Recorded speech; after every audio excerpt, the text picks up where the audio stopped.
What's up? I'm back.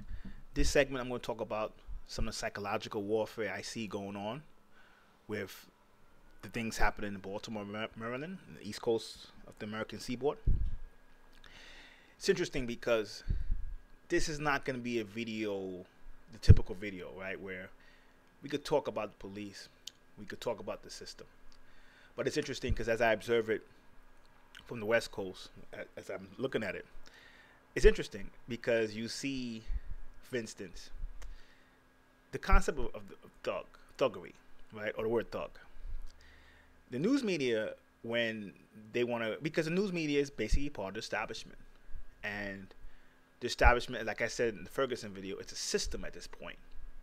It's a system so much, the system is such a system that if you compare Maryland and Ferguson, you would say, well, Maryland has a black mayor, black police commissioner, but the same result happened. Right? You can make the argument the Maryland situation is actually worse. But so you would say, well, how come? Right? Because we have black president, black mayor, black police commissioner. And I said, as I said in the Ferguson video, I said it doesn't matter who sits on any chair. The system is the problem. So we've established that. I've established that from earlier videos. And to some extent, one thing I didn't cover was the deep psychological warfare that has gone on. The warfare is so lethal that in some regards, like, to be honest, I don't know if it could be fixed. You can help individuals, but the large majority of the population, right, who the warfare is being executed on, let's say in this case African Americans, I'm not sure if the large population could be helped because it's so deep, and sometimes it's deeper than people think, for instance, right? So I'll give you an example, because this kind of relates to the Ferguson video I made. What a lot of people don't really realize is the system makes layers. The system has layers of itself, right? So the system has a way of protecting itself by making portions of itself that seem like it's going against itself. So for instance, Democrats, Republicans, part of the same system. People get hung up on the two sides fighting. And I do admit, depending on your social economic status, maybe your race, maybe your gender, maybe your sexual orientation, there may be one side that fits your agenda more than the other. So that's true. So this is why I'm not going to say voting is a waste of time. I don't think it is a waste of time. But for the most part, Democrats, Republicans are two sides of the same coin, really, right? So they both, basically the system controls both sides. The system is so lethal, it even controls the opposition to some extent as well. I love libertarianism, but I do admit libertarianism in general, it wouldn't change the system the way it needs to be changed unless you're going to practice a real proactive libertarianism. But even then, there would have to be a spiritual discussion, and that's not going to happen. So it wouldn't even matter if it's third party, Democrat, Republican. You will see the same thing, even though depending on who's running things, you might see certain things in a greater degree than others. Because even though the Democrats and Republicans are two sides of the same elite, they are two different elite wings that come together to serve certain purposes. So yeah, there might be one wing that has their money tied up in social services, right? So they may like big government. You might have another wing who might be tapped into energy, right? Might be tapped into production of weapons. They might like the military. So yeah, no question, you do benefit. Some people would benefit from one side ruling than the other, but for the most part, both of them are the same. And no matter which one gets elected, the system survives. And it's the same thing with what I'm talking about now, right? So I'll give you a good example. You would have someone who would say, because to be fair, let's be honest, right? If you are into, let's say, black consciousness, for the regular person, Martin Luther King might be beautiful. People use his example. That's why you see a lot of right-wingers say, well, Martin Luther King, think about the riots. And I always say, I do think Martin Luther King, his image was probably created, in a sense. I think he was more revolutionary than people think, but that's another video, right? That's a whole different video. Now, when you look at Martin Luther King, right, so let's say the person who is the quote-unquote safe black guy, a black woman, right, they say, I like Martin Luther King. Now, the person who thinks they're revolutionary, right, will say, I prefer Malcolm X, I prefer the Black Panther Party. Now, Some people would say if you are the proud black person, they wouldn't allow you to say that you like the Malcolm X or Black Panther Party. They would sabotage you. Now, to some extent, obviously, the side that likes Martin Luther King is probably more preferred. I would agree with you there. But it's still two sides of the same coin, because no matter which side you pick, the system still wins. If you try to go at them directly, with just pure guns only, they'll win. And if you be passive, they'll win. So the system is what I'm saying is pretends that it cares if you choose Martin Luther King, or you choose Malcolm X, or you choose the Black Panther Party.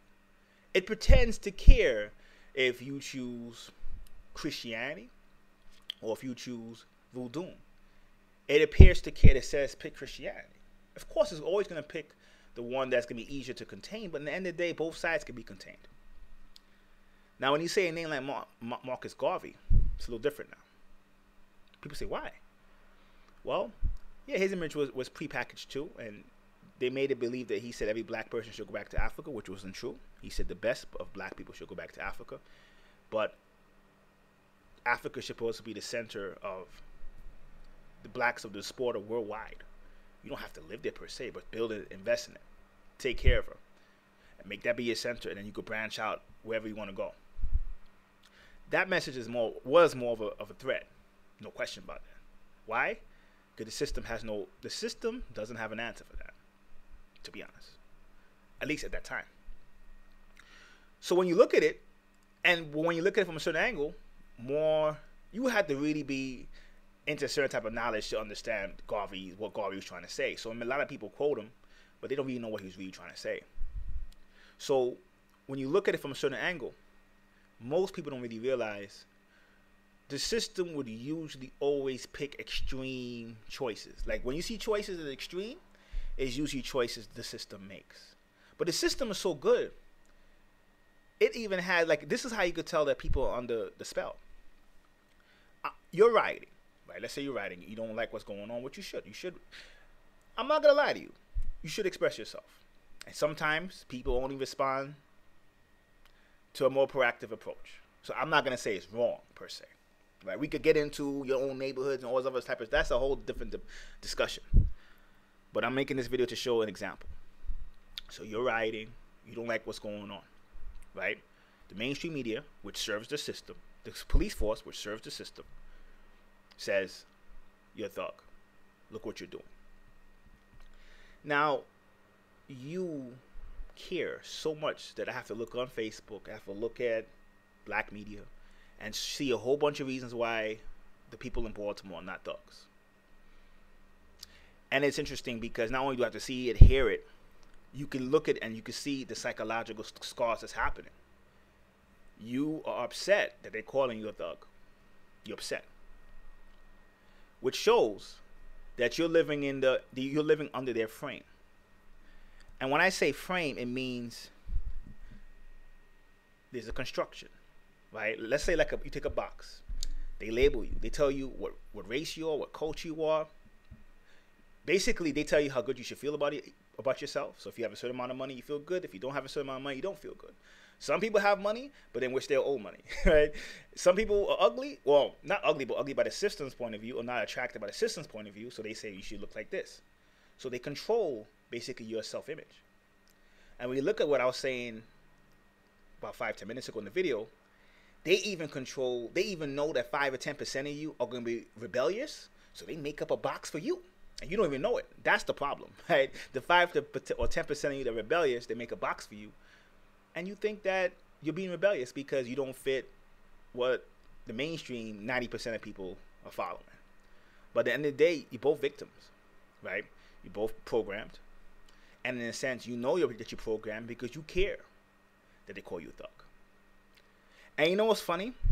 You probably should care that you call you a thug, but you don't know why you should care. See, the system is so slick. They control the images. They control almost every system, spiritually, culturally, economically. They really can't control the mind. You could never control somebody's mind unless the person allows you to control their mind. So they control our minds too, but it's because we allow it. So here's the problem that comes in. The average person, when they hear, this is how you know that it's psychological warfare. They're calling you a thug because you don't know what a thug is. This is why you've been bamboozled. If you want to talk about historically, if you want to talk about currently, right? The people who are tearing up the streets in Baltimore, or the people who were angry in Ferguson, they're not going around the world and destroying other people's countries, right? So if you look at it in terms of who's doing the most damage, the people who are calling those individuals thugs are supporting a lifestyle, a regime, right? A globalist structure that goes to other people's countries and kills them, takes their land, takes their resources, right? So if you look at it in the overall scheme of things, who's more of a thug? And this is not coming from the angry point of view. This is just coming from this is being a realist, right? The same person who will say someone like Ferguson is a thug, if a soldier comes back and say I killed 300 people in Afghanistan or Iraq, they will give him a purple star. So when you look at it, you have to be able to look at things without emotion. Because when you get emotional, you have to understand the system knows the best way to control you is to get you emotional, to get you reactive. Because when you're reactive, when you're emotional, it can calculate what you're going to do. Right? So the system would tell you it's good to be proper. It's good to be educated.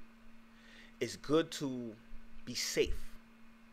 So if you're a thug, right, you're not safe. You're not proper. You might care. You might not care what people think. You should. You have a reputation. So don't be the thug. And I'm not into thuggery. I'm going to tell you why, but this is my point. You don't know why you shouldn't be a thug. You don't know why you should be offended. Someone is telling you why you should be offended. That same system that pretends that people of color, mainly black people though, are thugs, right? Here's the funny part. Because when you're analyzing the system, you have to analyze it from every detail, from every corner, right? This is the same system that put Italian gangsters on a pedestal, right? On a total pedestal, right?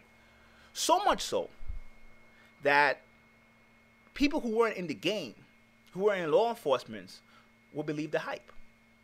So people say, what do you mean?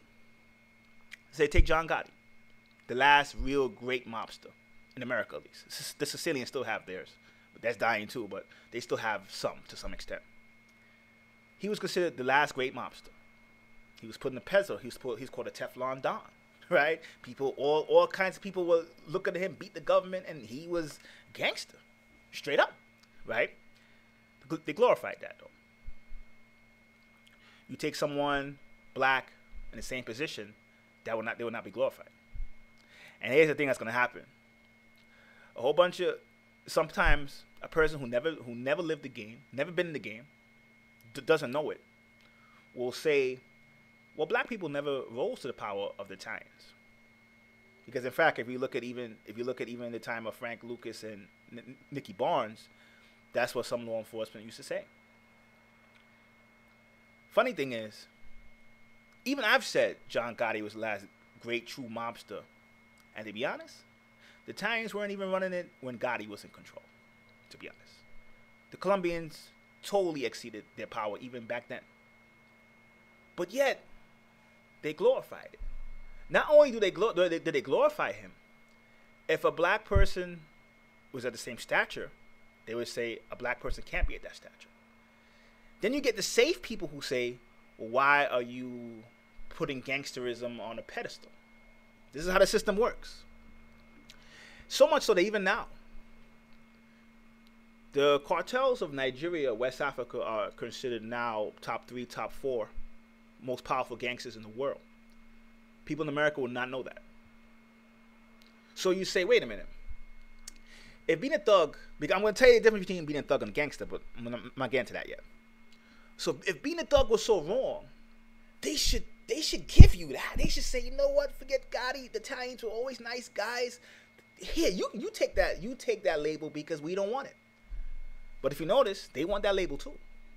So they want to say they found this civilization, and then they want to say we're the biggest thugs. And this is not out of anger. I'm just telling you how it works. The reason why you don't really realize the reason why you should be mad at the term thug is not because of what you've been taught as what a thug is. The reason why you should be angry at the term thug is what thug really is. A thug is a person who is working for somebody you call a real gangster, and that's as if he's a smart thug. If he's not, he's just a person who may, at best, trying to survive. Right? You know, you steal to protect your family. You know, not protect your family. You don't have any money. Your family can't eat. You might steal. You might rob someone. Is it honorable? No, it's not. Right? But this is what thug really is versus gangster. A gangster is someone who builds industries. And when the industry is built, they don't call you a gangster anymore. Because I'm sorry to wake you guys up. Both people who would turn their nose up at the word thug, and or even me giving this example, or the people who might think they're real gangsters. At the end of the day, real gangsters build industries. Real gangsters are part of networks that will come together for a certain purpose and strike by any force necessary, whether it's banking or whether it's the guns. That's really a gangster. The thug can't see outside his frame. So the thug, if he's smart, has to work for a real gangster. The real gangster is successful in building his industry, he's not called a gangster anymore. This is why some gangsters get angry at people who put them down, and these are the same people who don't want to fight the corporations. The corporations are the biggest gangsters we have. They're not called it because they created industries. And in the industry, they can make their own frame. They could say, I'm McDonald's, I'm killing people every year, maybe more than even drugs are, but because I made my own industry and I got my FDA boys to support it, it's legal now. I'm a legal gangster. And I'm so connected, the cops are my soldiers. The army is my big guns. That's how connected I am. And some corporations are so greedy, they run drugs too, even now, because to be honest, drugs to make more money than oil. So some corporations, the greedier ones, are running drugs too at this point, even though they may not have to. So when you look at it, understand why you're mad. When you want to say, why doesn't things change? Understand how your subconscious mind works. Understand that your subconscious mind is actually wiser than your conscious mind. Understand that because your subconscious mind is wiser than your conscious mind, when you give your subconscious mind directions, right, and you don't have a plan or it's not structured, the subconscious mind will sabotage the direction. So if I want to be revolutionary and I want to destroy the system and I don't know what I will do when I destroy the system, I'm going to have to build a new one. And if I don't know what capitalism is, if I don't know what socialism is, you don't know what economics are, you don't know, well, you're living with a whole bunch of other people, other nations, you're going to have a plan. What's your views on what's going on in countries you can't even pronounce? If you don't know that, if you don't care about that, and you're trying to destroy the system, your own subconscious mind knows, you know what, I'm going to sabotage you because you don't have a plan. You don't know what the F you're doing, to be honest. And that's real talk. Some people may not like it, right? But it's realism. If you don't have a plan, and none of you guys have a plan, half the people don't even know what economics, politics, they don't even know what that is. Some people don't even care, to be honest. Then your subconscious mind will betray you. That's why almost every movement gets destroyed at the end. Because that's how it goes. The subconscious mind has to do with survival. Your subconscious mind is the one that's making your heart pump. That's making your lungs get oxygen. That's what your subconscious mind deals with survival. If you give your subconscious mind a plan that it knows it's not going to work, or you don't even have a plan, you don't even know what you want to do, you're just reacting, then whatever movement or social change you're trying to do will not work. So if you get angry, understand why you're angry, to be honest. Understand the system. I saw an actor say, if you want to really beat the system, you have to know how it works. And so far, I'm just seeing people who really don't know how it works. And you have the right to be angry. No one's telling you don't have the right to be that. But you have to be smart because you're dealing with a globalized machine that's extremely smart. Till next time, peace.